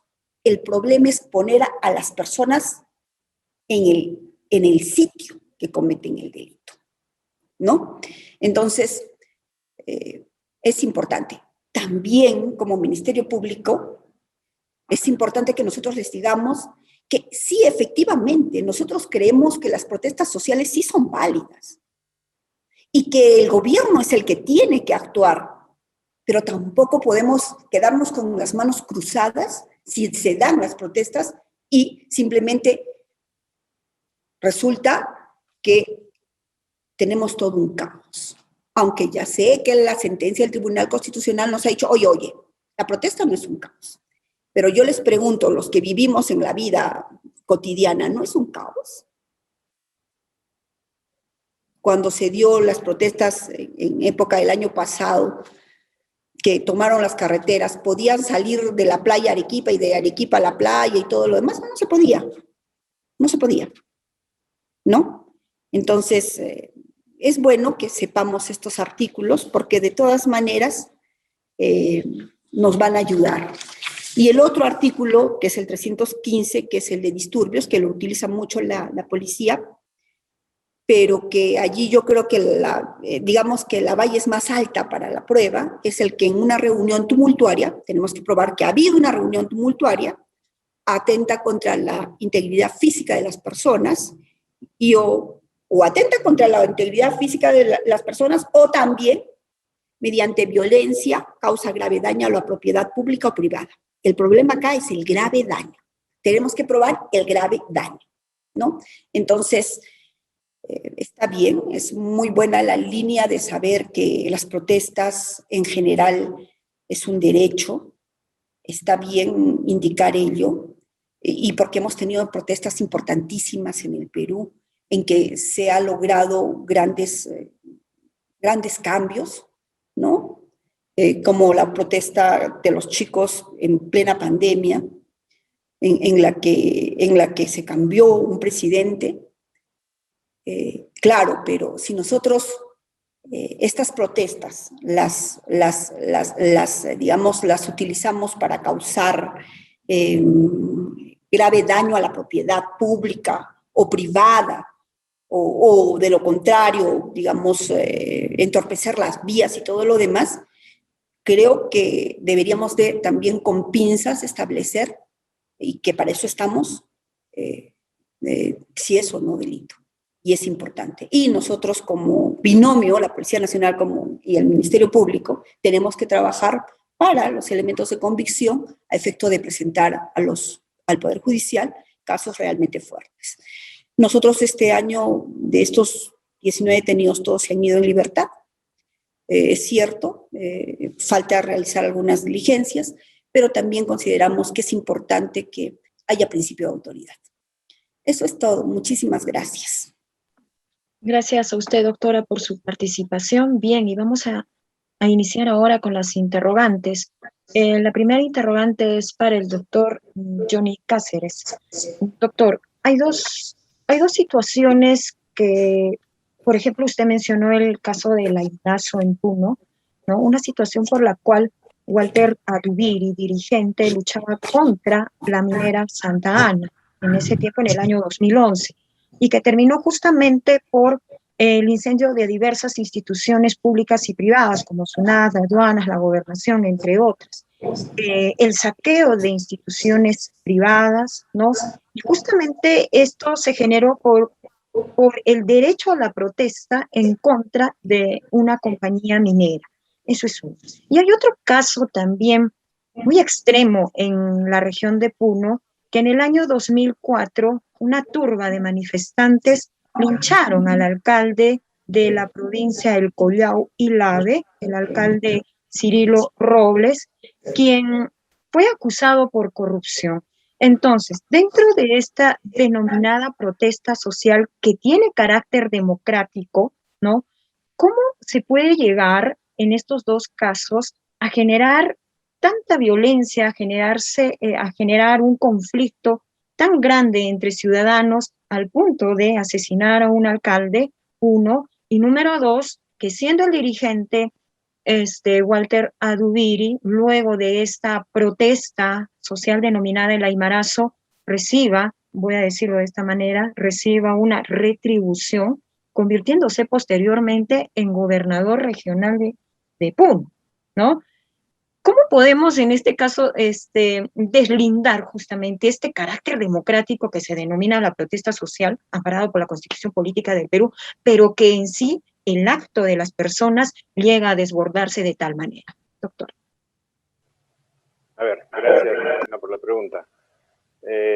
Cierto, esa es la paradoja que existe, ¿no? La persona que ha cometido tamaña atrocidad en contra de un pueblo, entre comillas, un pueblo, porque ha destruido instituciones, ha habido muertos y ha vulnerado derechos fundamentales, de la propiedad privada, la propiedad pública, etcétera, etcétera, etcétera. Con el hecho de lograr un objetivo, un fin producto de la protesta, ¿no?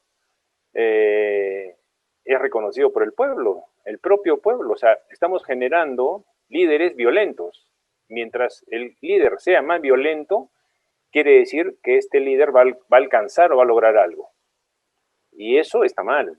Ese es un mensaje que no debiera de seguirse, ¿no? Pero lamentablemente sucede en nuestro país. Y es cierto lo que usted bien dice, lo han premiado, ¿no? Pero vayamos por partes. En principio, claro, decíamos, la protesta constitucionalizada, ya recogida en la Constitución y la interpretación que se hace, versus cómo lo hago. Y eso lo coincido con la doctora Charito en el sentido de que, oye, ¿qué hacemos? Es muy difícil encontrar el término medio. Decíamos que existe este conflicto entre dos,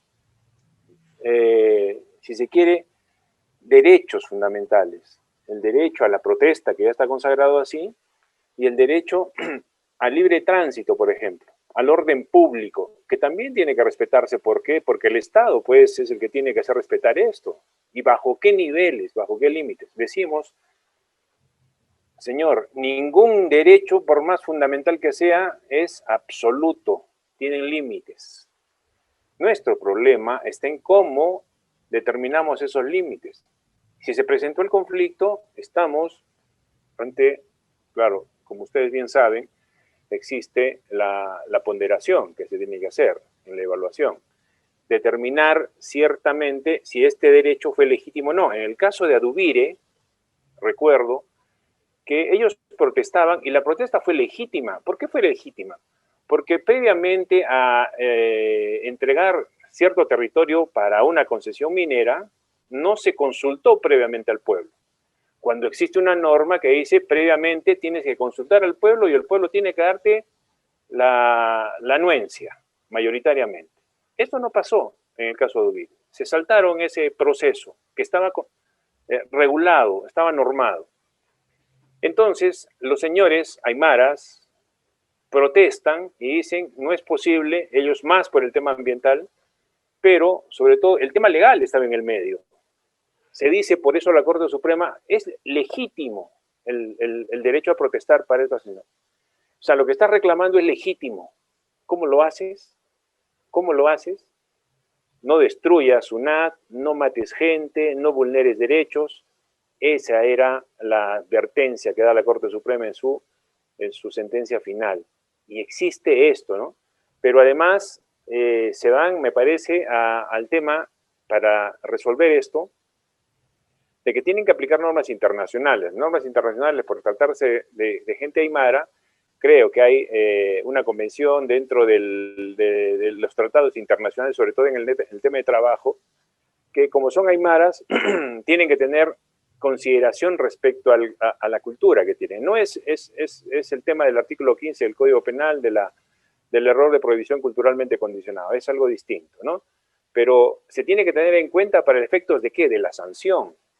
Entonces, de la pena que finalmente le dieron de 6 años efectiva, la convirtieron en una pena, o sea, casaron para ponerle una pena suspendida de 4 años.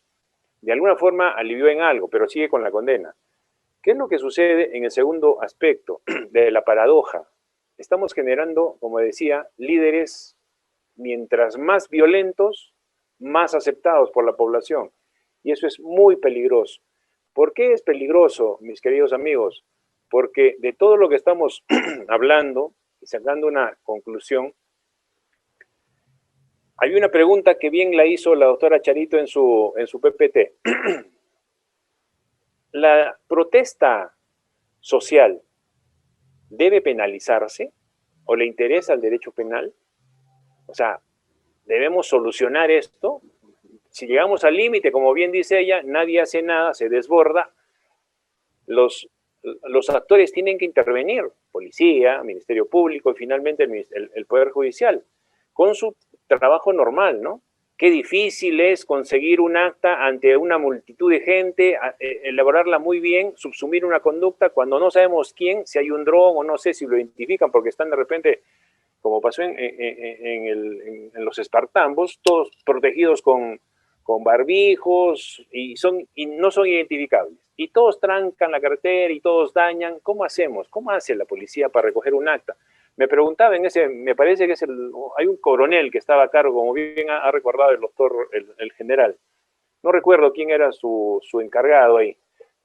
Y él, desesperado, decía, ¿cómo hago, doctor, para recoger esa acta? ¿Qué? ¿Quiere que le tome la foto? ¿Cómo? ¿Qué quiere? ¿Que espere que me tire la piedra para creerme? ¿Qué tengo que hacer? Ese es el problema, porque la policía tiene sus protocolos y tiene que cumplirlos. Y el Ministerio Público, al recoger la prueba, tiene que necesariamente ser meticuloso por esto, porque un juez, como decían los fiscales, yo chambeo, disculpen el término, me ensucio los zapatos, y eso es cierto, ¿no? Tengo que sacar la prueba de donde no hay, no de donde no hay, donde hay, llevártela a ti, juez, pido prisión y no le das prisión. ¿Por qué no es suficiente? No es suficiente. ¿Qué tenemos que hacer? ¿Se dan cuenta? Llega el conflicto a temas absurdos, quiero entender así. ¿Por qué nosotros tenemos que solucionar esto?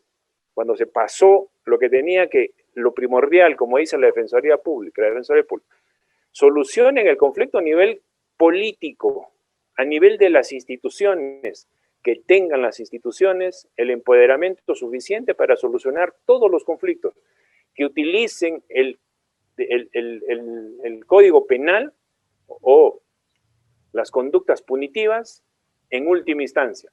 Acuérdense que el tema penal, el derecho penal es de última ratio, va al final, no es que va primero, y hoy lo estamos utilizando al revés.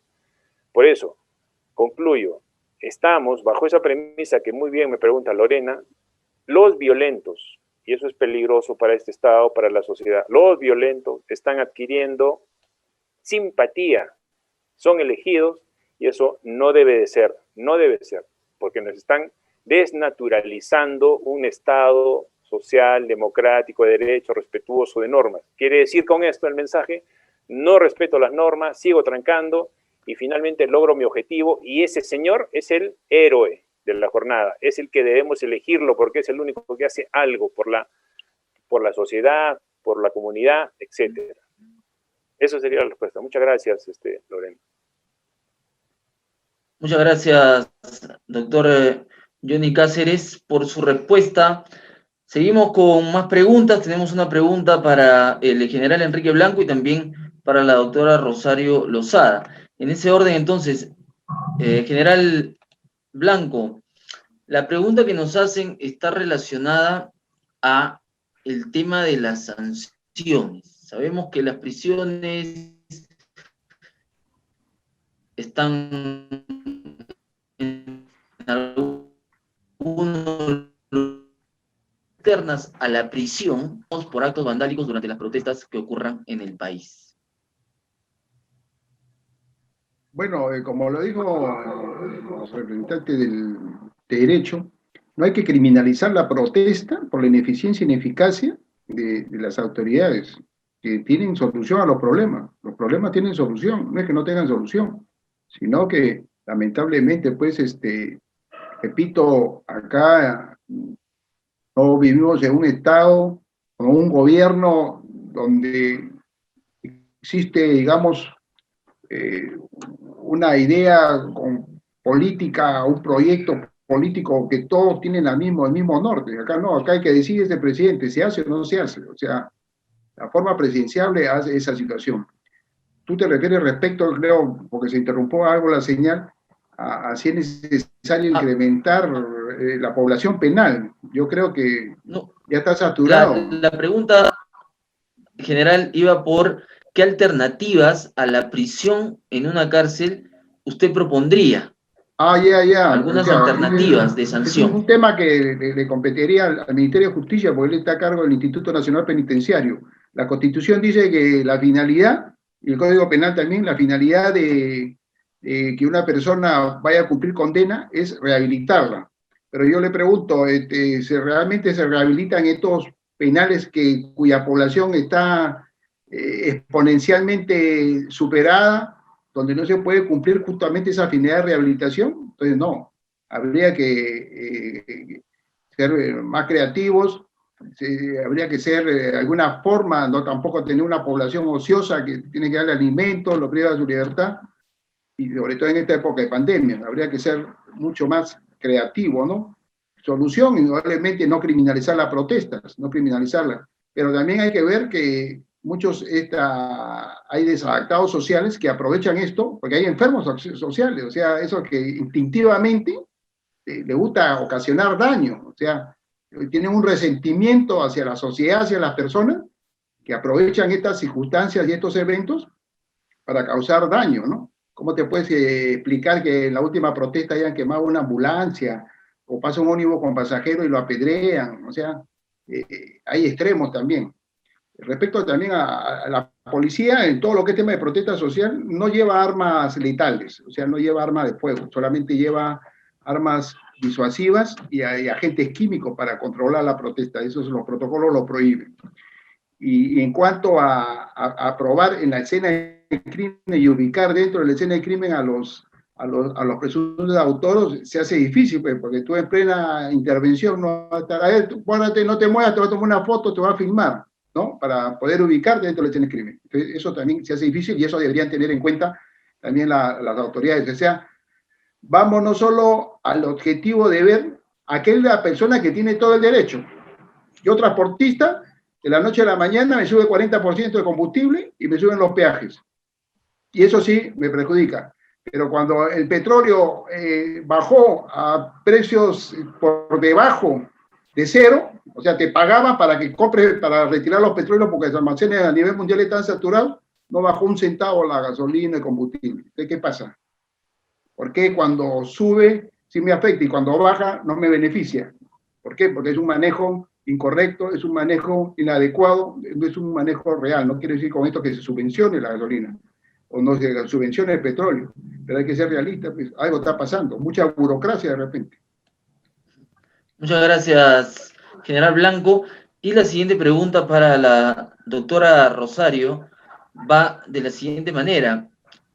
Nos preguntan en cuanto a los argumentos y las pruebas que sugiere que se deben presentar para hacer efectiva la pena para las personas que cometen actos vandálicos, que usted recomienda que deben estar sí o sí en la denuncia para que sea efectiva, y quizás ahí...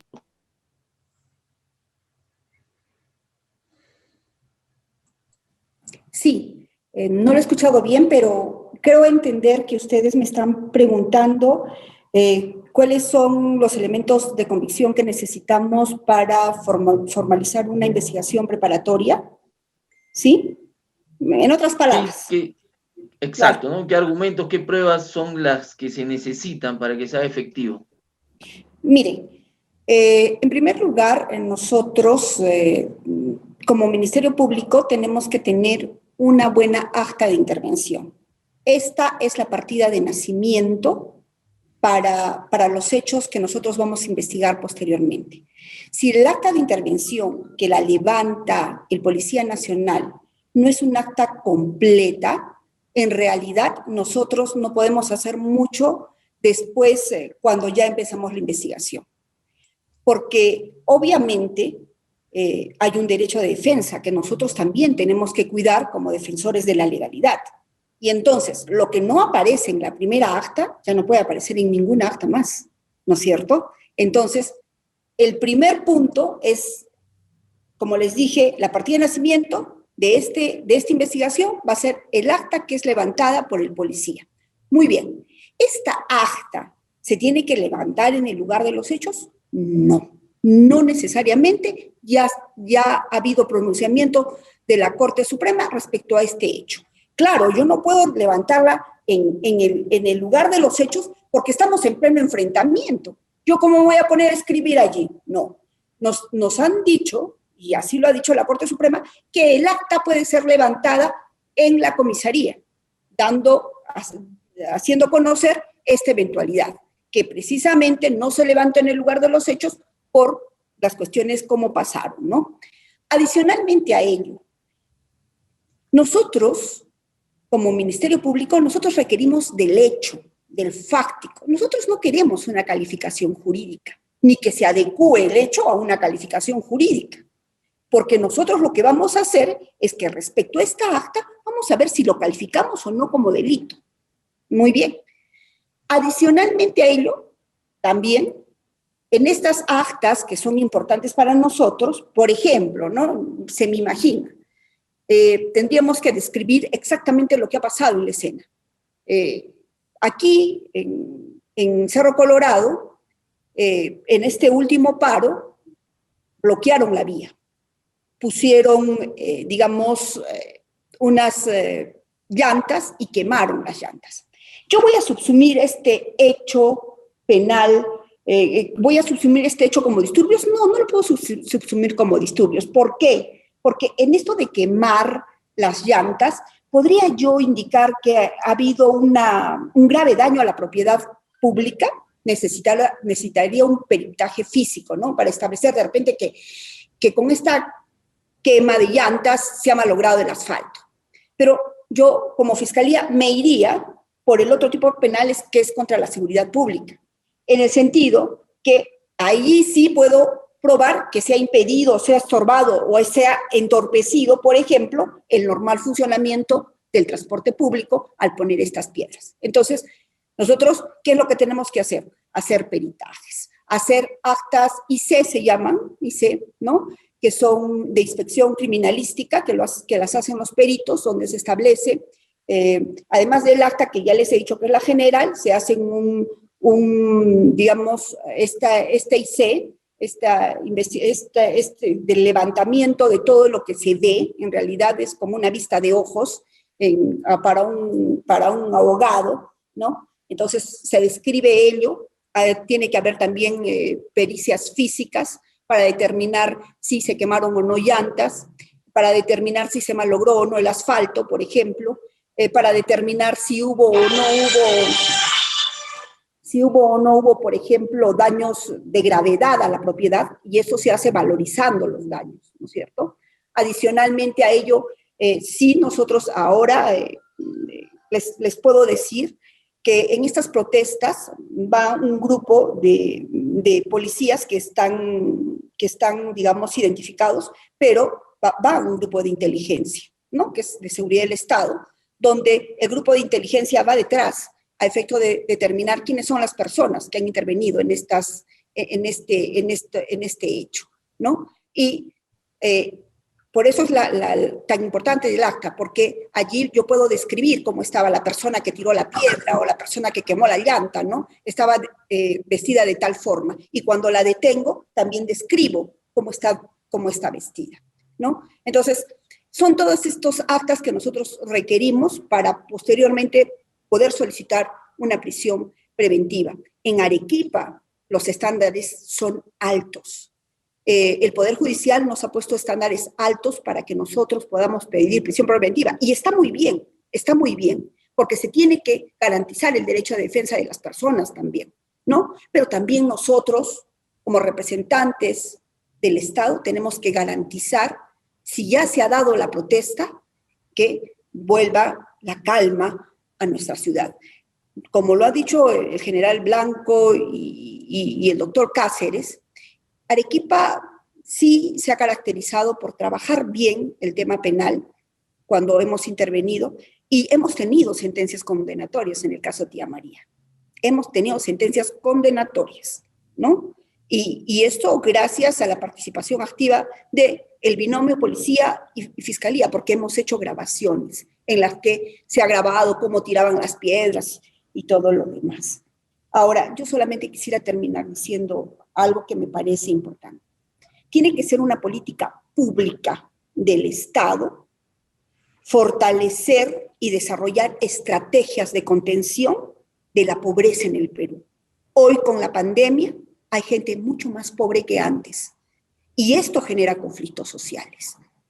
Por tanto, quien tiene que resolver estos problemas no somos nosotros como instituciones, es el Estado que debe actuar en forma rápida, dando respuestas que sean oportunas y que no sean pues ni lentas ni burocráticas, como hemos podido observar en algunos casos. No puedo hablar de ello porque obviamente por el cargo que yo desempeño y seguramente el doctor Johnny Cáceres no podemos hablar de política. Estamos totalmente prohibidos. Y yo además soy fiscal coordinadora de enlace de estas elecciones, entonces menos puedo hablar. Pero en realidad eso es lo que todo ciudadano tiene que exigir al Estado y a las autoridades que elijamos, ¿no? Que tengan un papel prioritario para mejorar este país que nuevamente se ha sumido en la pobreza. Muchísimas gracias por la pregunta y muchísimas gracias por la invitación. Gracias a usted, doctora. Bien, vamos con el cierre del presente webinar. Vamos con el señor Daniel Lozada. Muy buenas noches, señor Lozada. Buenas noches, Lorena. Buenas noches, amigos. Charito, muy buenas noches. Doctor Johnny Cáceres.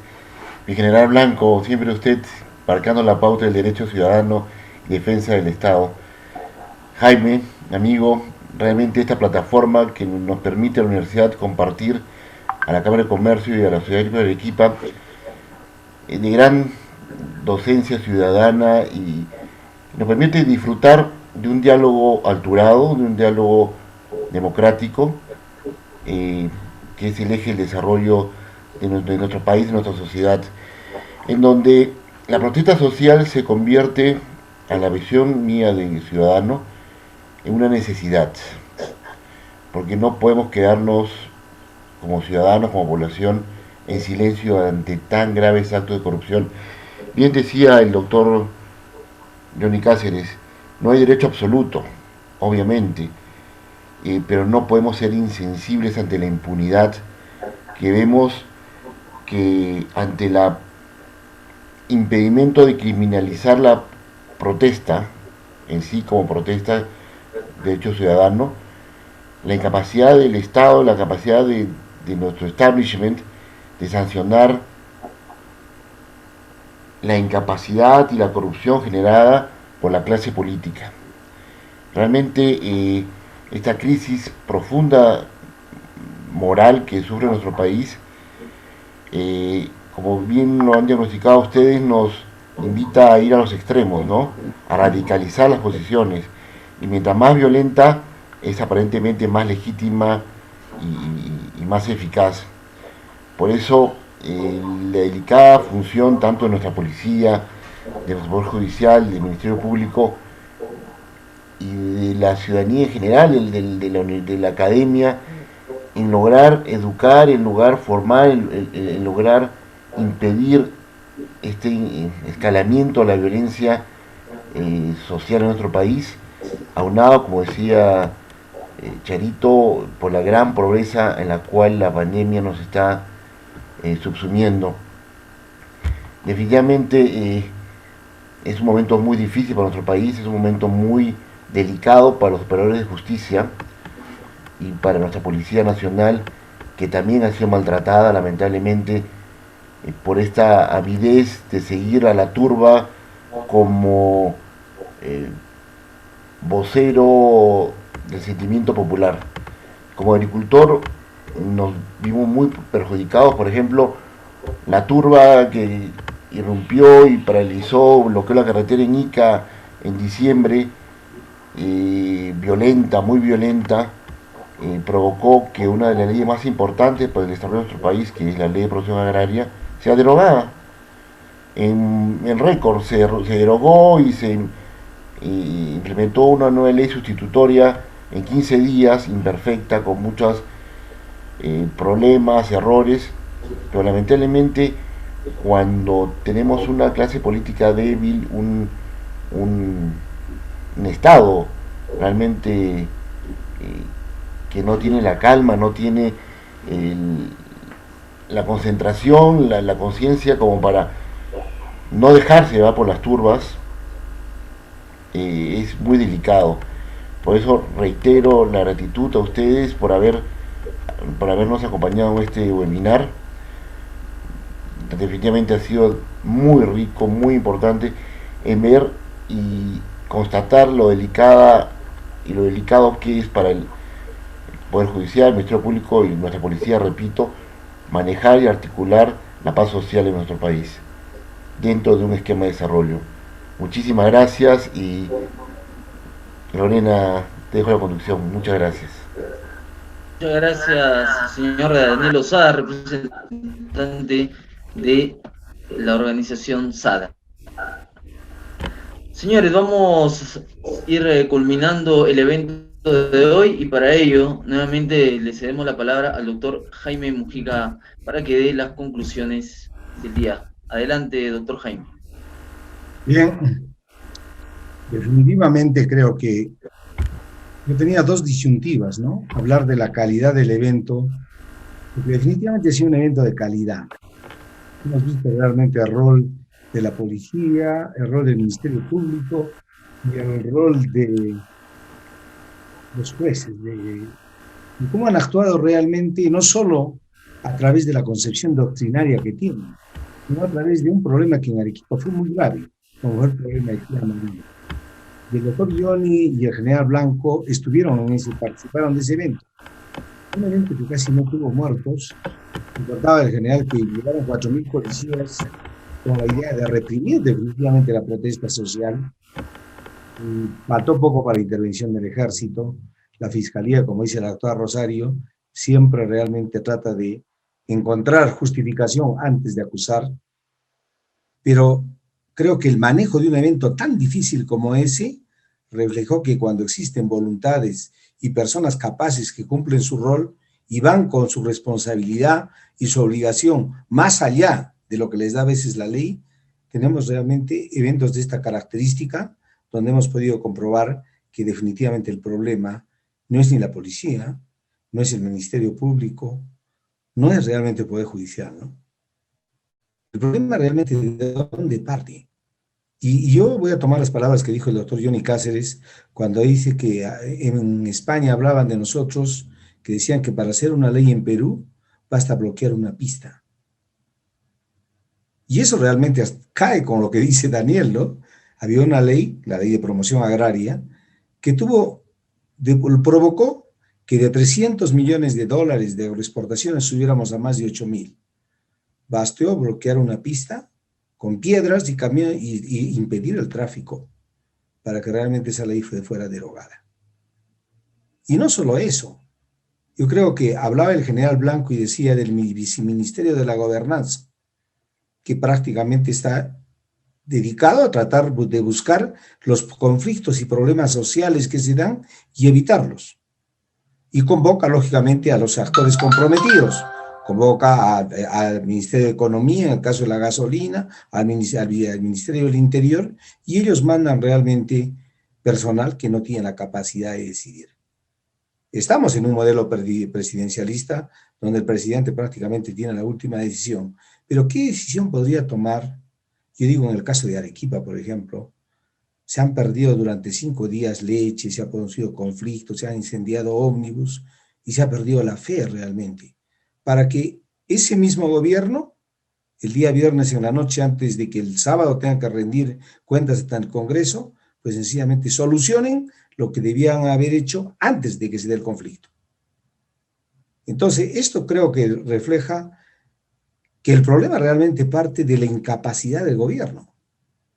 Una incapacidad manifiesta que no se ha puesto en evidencia, no solo a través del manejo de la pandemia, ni a través del